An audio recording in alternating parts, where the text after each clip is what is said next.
Hey guys, welcome back to my channel English Classes by Neha Yadav. तो आज हम यहाँ पर कुछ क्वेश्चन आंसर सीरीज़ लेकर आए हैं जो कि आपके उत्तराखंड लेक्चरर एग्ज़ाम के पॉइंट ऑफ व्यू से है। वैसे अगर आप कोई भी एग्ज़ाम की प्रिपरेशन कर रहे हो जो कि इंग्लिश सब्जेक्ट से है, जिसमें इंग्लिश लिटरेचर के क्वेश्चंस आपसे पूछे जाते हैं, तो उन एग्ज़ाम्स के लिए भी ये मोस्ट इम्पॉर्टेंट सीरीज़ है।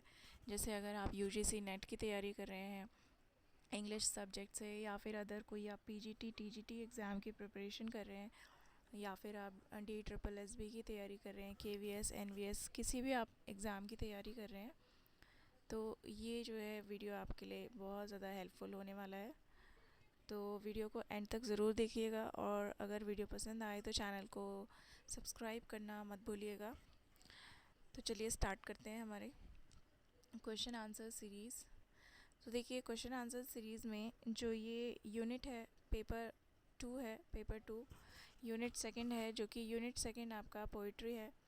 पोइट्री में आपकी British poetry, American poetry as well as Indian poetry, ये तीनों ही पोइट्री इसमें इंक्लूड की गई हैं। तीनों ही राइटर्स इसमें इंक्लूड किए गए हैं, जिसमें William Wordsworth, Tennyson, Stephen Spender, आपके T.S. Elliott, W.B. येट्स, इसके अलावा जो अमेरिकन राइटर्स, अमेरिकन पोइट हैं जैसे रॉबर्ट फ्रॉस्ट, इंडियन पोइट हैं जैसे सरोजिनी नायडू, A.K. रामानुजन एंड कमला दास। तो ये सभी ऑलमोस्ट जो है सभी राइटर्स इसमें इंक्लूड किए गए हैं क्वेश्चन आंसर सीरीज़ में। तो चलिए स्टार्ट करते हैं हमारा। तो first question we have is assertion and reason. आजकल जो एग्ज़ाम्स हैं उनमें कुछ एजर्शन एंड रीजंस क्वेश्चंस आ रहे हैं, तो इस तरह के क्वेश्चन भी एग्ज़ाम पॉइंट ऑफ व्यू से इंपॉर्टेंट हो जाते हैं। So the first question we have is assertion and reason. So the assertion is Wordsworth rejected poetic diction because he believed poetry should imitate ordinary speech. Wordsworth ने Wordsworth rejected poetic diction, Wordsworth ने poetic diction reject किया because he believed poetry should imitate ordinary speech. तो ये तो इन्होंने assertion दिया। अब इसके पीछे रीज़न दिया है इन्होंने, he argued that emotions are best expressed through the language really used by men. तो if you know the answer, अगर आपको आंसर मालूम है तो आप अपने आंसर्स जो है कमेंट बॉक्स में ज़रूर लिखिएगा, और प्लीज़ वीडियो को लाइक, चैनल को शेयर एंड सब्सक्राइब करना मत भूलिएगा, और नोटिफिकेशन बेल आइकन को भी प्रेस कर दीजिएगा ताकि आने वाले समय पर जो भी वीडियोज़ अपलोड की जाएंगी तो वो उनकी नोटिफिकेशंस आपको मिलते रहें टाइमली मैनर पे। सो देखिए, आंसर है हमारा ऑप्शन ए। यहाँ पर एजर्शन की अगर हम बात करें, so assertion is right. Wordsworth rejected poetic diction. Wordsworth ने पोइटिक डिक्शन रिजेक्ट किया because he believe poetry should imitate ordinary speech. Poetry जो है ऑर्डिनरी स्पीच में इमिटेट होनी चाहिए, बिकॉज इन्होंने आर्ग्यू किया, इन्होंने कहा कि emotions are best expressed through the language really used by men. तो जो कॉमन पीपल, जो आम आदमी, जो लैंग्वेज, जिस लैंग्वेज को यूज़ करता है उसी लैंग्वेज में पोइट्री जो है लिखी जानी चाहिए, बिकॉज इमोशंस जो है उसी लैंग्वेज में ज़्यादा बेस्ट तरीके से आप अपने इमोशंस को एक्सप्रेस कर सकते हो। So the right answer we have is option A. Both A and R are true, and R is the correct explanation. Now the next question is, which of the following is not a poem by John Keats? John Keats जो है एक one of the most important writer of the romantic period and the second generation writer। तो यहाँ पर जैसे कि हमने पढ़ा था अपने लेक्चर में, तो जॉन कीट्स ने कुछ पोएम्स लिखी हैं, इनमें से कौन सी पोएम जॉन कीट्स ने नहीं लिखी है? तो लेट्स सी। यहाँ पर the scholar gipsy was not written bye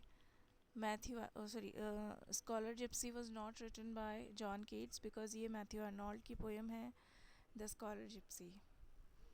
यहाँ पर लिस्ट 1 दी गई है एंड लिस्ट 2। लिस्ट 1 में हमारे राइटर्स दिए गए हैं, पोइट दिए गए हैं, एंड लिस्ट 2 में आपका इनके जो कॉन्सेप्ट्स हैं उनको मैच करने के लिए दिया गया है। तो यहाँ पे विलियम वर्ड्सवर्थ ने क्या यहाँ पर कॉन्सेप्ट दिया था, तो देखिए, अब विलियम वर्ड्सवर्थ की अगर हम बात करें तो William Wordsworth is the spots of time. तो हमारा ए का आंसर हो जाएगा 3। तो देखिए A3 जो है दो ऑप्शन में है, option A and option C. तो अब दूसरा देखते हैं यहाँ पे जॉन कीट्स। जॉन कीट्स जो है he is related to the negative capability, B का 1। तो जॉन कीट्स जो है नेगेटिव कैपेबिलिटी से रिलेटेड है, तो बी का 1 ऑप्शन ए में है। So option A is the right answer. Other options भी देख लेते हैं इसमें। T.S. Eliot जो है he is related to the T.S. Eliot is related to objective correlative and Matthew Arnold is related to touchstone method. So the correct pair we have is option A. Next question is arrange chronologically. इनको chronological order में arrange करना है year wise, यानी कि जो जिस year में आया है उस year के according। तो देखिए lyrical ballads, the prelude, the excursion and the white doe of rhinestone।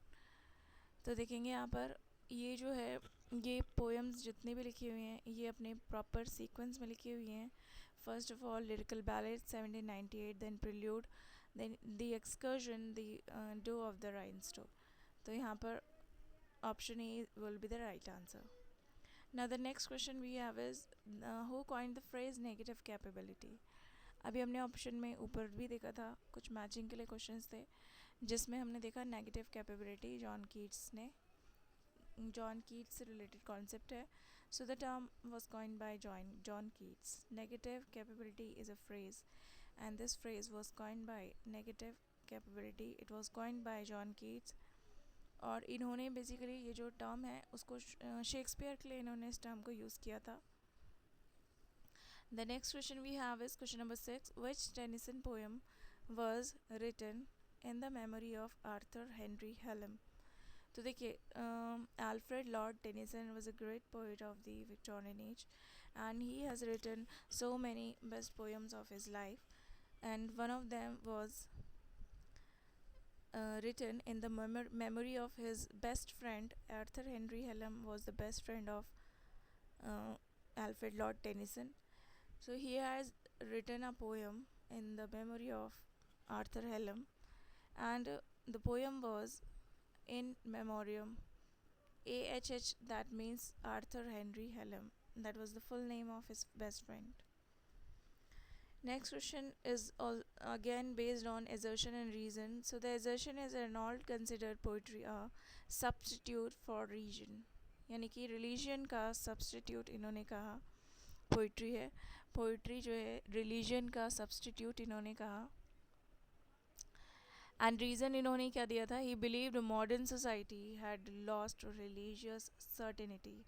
Yes, exactly, as we have studied about the Victorian age and the modern period as well. तो उसमें हमने देखा कि मैथ्यू अर्नोल्ड जो age थी Victorian age, basically जो age थी that was the age of conflict between science and religion. तो इस समय पर मॉडर्न पीरियड आते आते लोगों ने एक तरीके से रिलीजियस फेथ को कम्प्लीटली लॉस कर दिया था, है ना। उन्होंने कम्प्लीटली लूज़ कर दिया था, मतलब उनका रिलीजियस फेथ जो है वो पूरी तरीके से स्पॉइल हो चुका था। So Arnold considered poetry substitute for religion, यानी कि जैसे हम धर्म में पूजा पाठ करते हैं, धर्म की पूजा करते हैं एक तरीके से, so we must worship poetry, क्योंकि उनका मानना था modern society had lost religious certainty. Religious certainty जो है मॉडर्न सोसाइटी में ख़त्म हो चुकी है, दैट्स वाई उन्होंने पोइट्री को रिलीजन का सब्सटीट्यूट बताया। So both are correct and R explains A. Exactly, R explains A, right? Next question is which poem ends with the line and miles to go before I sleep. This is one of the best poem written by Robert Frost, and it was the favorite poem of uh, the first president of India, the Pandit Jawaharlal Nehru. So the name of the poem and the title of the poem was Stopping by Woods on a Snowy Evening. This was the title of the poem, and this poem ends with the lines and miles to go before I sleep, and miles to go before I sleep. Let's move on to the next question. The next question is, who wrote The Golden Threshold? The Golden Threshold is a very popular poem collection of poems written by one of the Indian writer. So this was written by, we have four options: Kamla Das, Sarojini Naidu, Toru Dutt, and Rama A.K. Ramanujan. So the right answer we have is Sarojini Naidu. This is the most popular poetry collection, the poem collection written by Sarojini Naidu. So the right answer we have is Sarojini Naidu. The next question is, which poem by Ramanujan deals with a recurring family memory of a drowning? तो यहाँ पर कौन सी poem की ये बात कर रहे हैं? तो the name of the poem is a river, because we are talking about drowning, मतलब डूबने की बात हो रही है यहाँ पर, family memory of a drowning.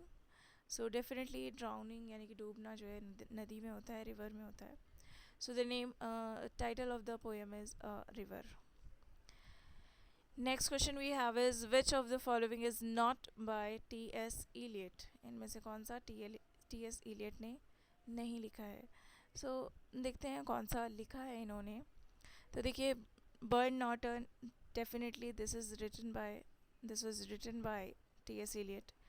Ash Wednesday is also the collection of T.S. Eliot. East Cocker is also the collection of T.S. Eliot, but Sailing to Byzantium was not written by T.S. Eliot because it was written by W.B. Yeats. This is one of the best and famous poem of W.B. Yeats, Sailing to Byzantium. Now the next question is, देखिए, अगर आपको videos पसंद आती हैं, आपको question answer series and other जो हमारे videos हैं वो पसंद आते हैं, तो प्लीज़ चैनल को सब्सक्राइब करना मत भूलिएगा और वीडियो को लाइक ज़रूर कर दीजिएगा. आपका थोड़ा सा सपोर्ट जो है हमारे मोटिवेशन को और ज़्यादा इंक्रीज़ कर देता है. So please keep in touch and keep growing, and channel को सब्सक्राइब ज़रूर कर लीजिएगा.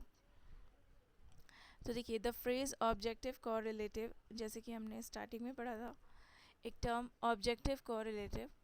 सो objective correlative is the term which is related to, किससे रिलेटेड है? तो देखेंगे हम यहाँ पर, ऑब्जेक्टिव कोरिलेटिव हमारा रिलेटेड है. T.S. Eliot ने एक टर्म दिया था, वैसे तो ये सारे ही जो है T.S. Eliot के ही हैं, बट यहाँ पर option B is the right answer, Hamlet and his problems. इसमें इन्होंने एक टर्म दिया, यानी कि अच्छा देखिए, कुछ लोगों को ऑब्जेक्टिव कोरिलेटिव नहीं पता होगा कि ऑब्जेक्टिव कोरिलेटिव एक्चुअल में होता क्या है. तो देखिए, बेसिक ऑब्जेक्टिव कोरिलेटिव बेसिकली एक टर्म है, एक मेथड है एक्चुअल में राइटिंग द पोएम, मतलब पोएम या फिर कोई भी टेक्स्ट लिखने का. तो T.S. Eliot ने कहा कि जब हम टेक्स्ट लिखते हैं, तो व्हेन वी राइट एनीथिंग, कुछ भी आप लिखें, तो उसमें जो इमोशंस हैं, जो फीलिंग्स हैं ऑडियंस या रीडर की, वो इमोशंस जो है उसके डायरेक्ट स्टेटमेंट से नहीं होनी चाहिए, कैरेक्टर के डायरेक्ट स्टेटमेंट से नहीं होना चाहिए, बल्कि हमको कुछ ऐसी चीज़ें, ऐसे वर्ड्स, ऐसे इमेजेस क्रिएट करने चाहिए जिससे जो ऑडियंस है, जो रीडर है, वो नेचुरली उसके इमोशंस जो है निकल कर बाहर आए.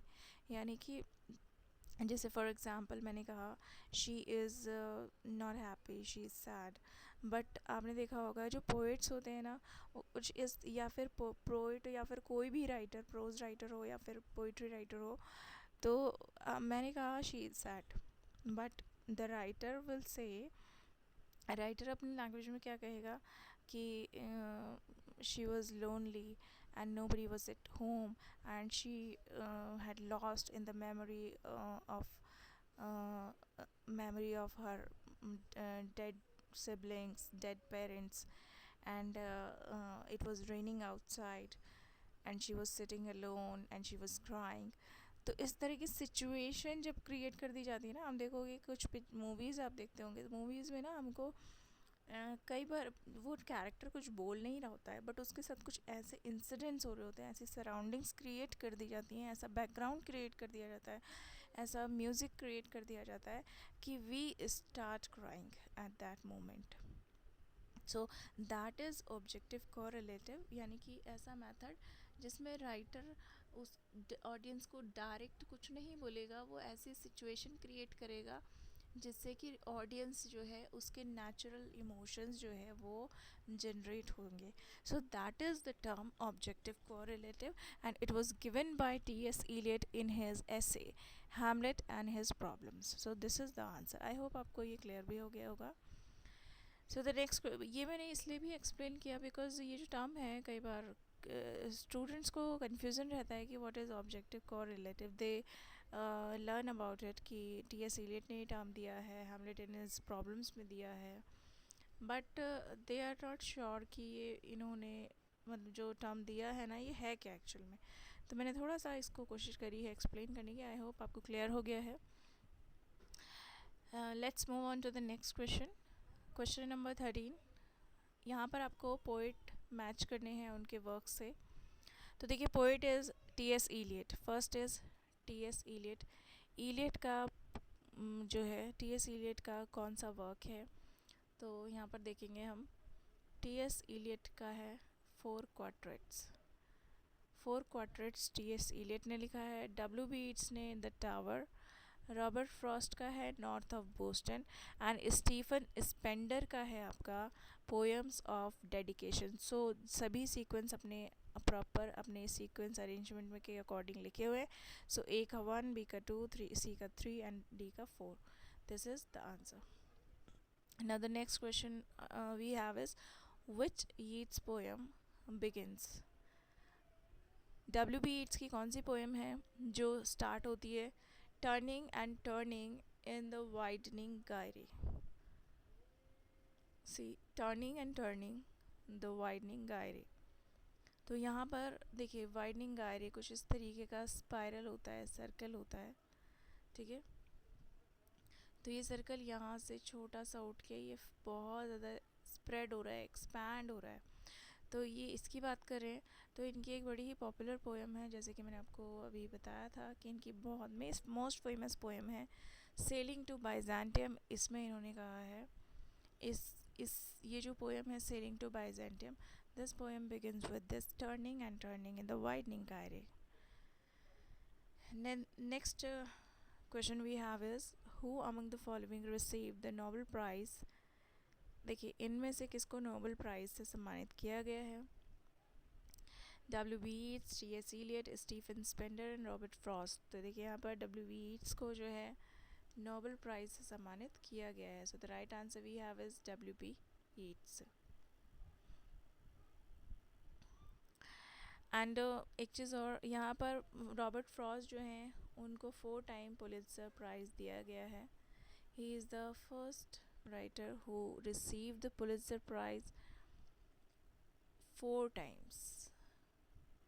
4 times Pulitzer Prize इनको दिया गया है. Okay, so this is also related to the question. The next question we have is which of the following belongs to Kamala Das. इनमें से कौन सी पोएम है जो कमला दास से बिलोंग करती है.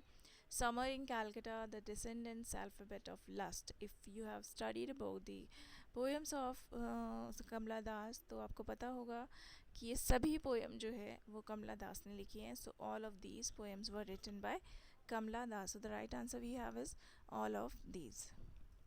The next question we have is arrange chronologically. इनको chronological order में arrange करना है.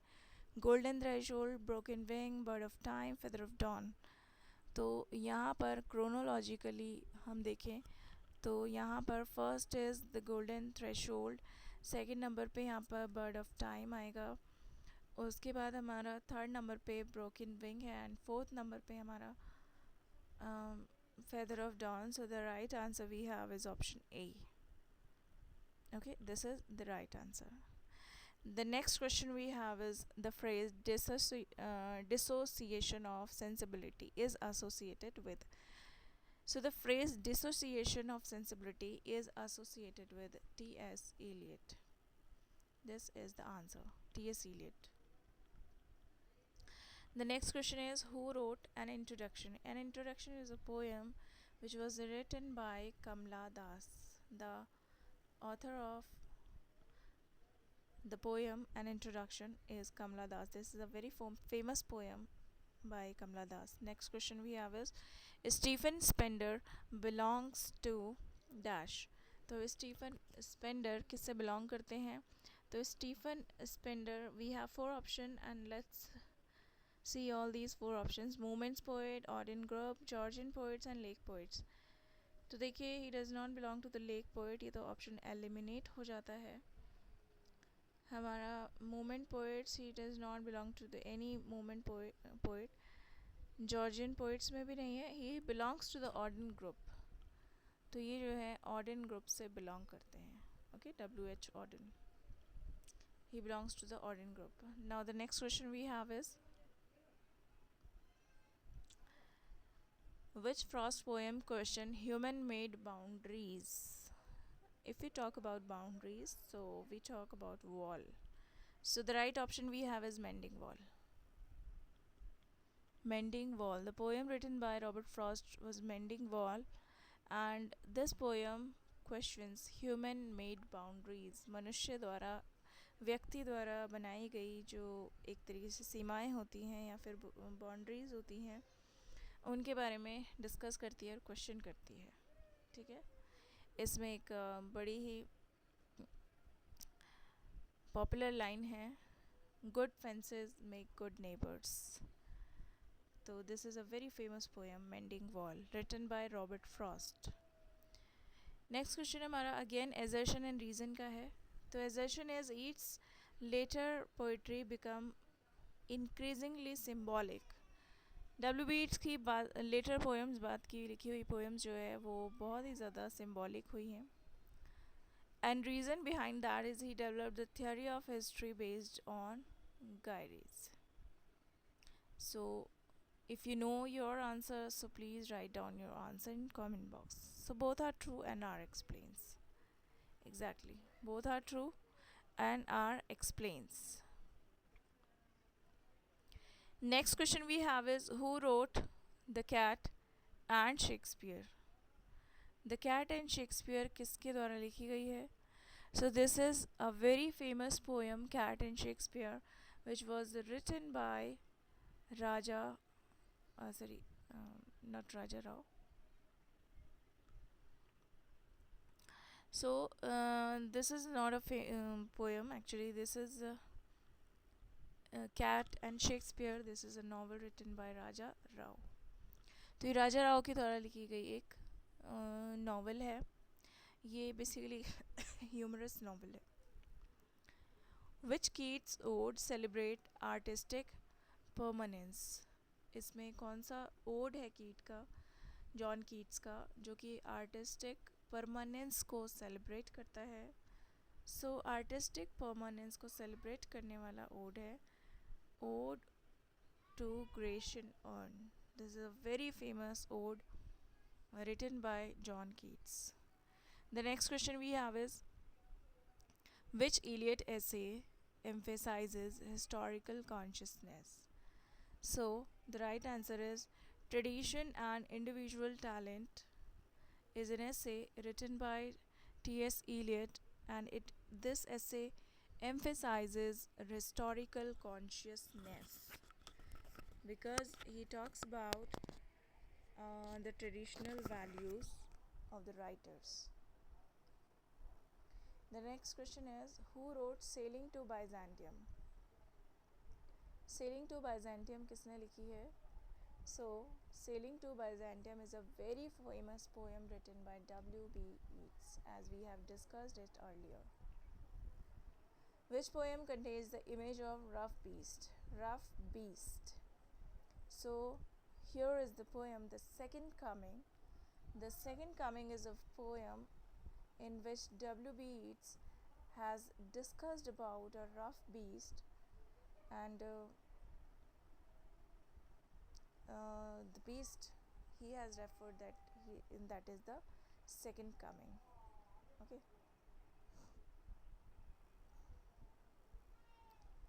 The next question is Wordsworth defines poetry as.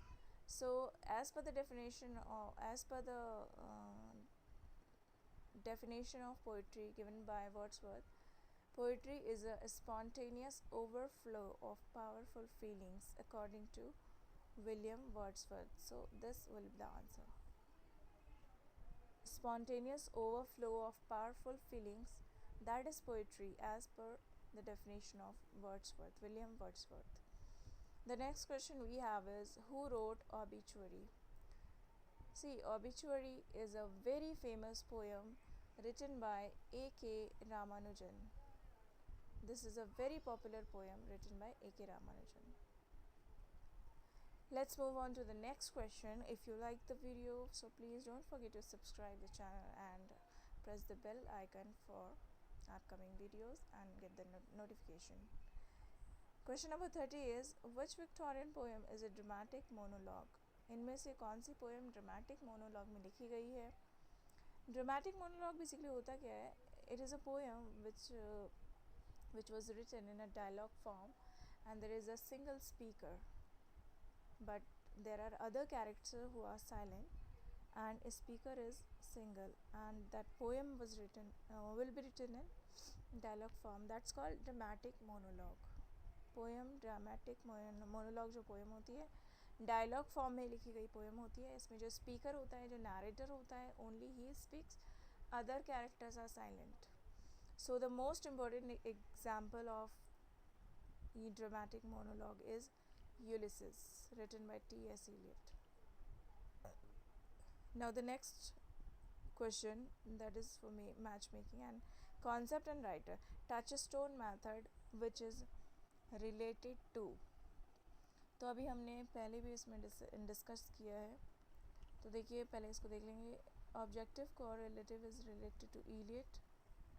चाहे आप ये इलियट करिए 4 वाला, चाहे आप 1 वाला कीजिए, because dissociation is also related to T.S. Eliot. Negative capability is related to John Keats and touchstone method is related to Matthew Arnold. Okay, so the right answer we have is option A. Okay, the next question is which poem of Sarojini Naidu celebrates Indian artisans? Indian artisans को celebrate करने वाली जो poem है that is bangle sellers.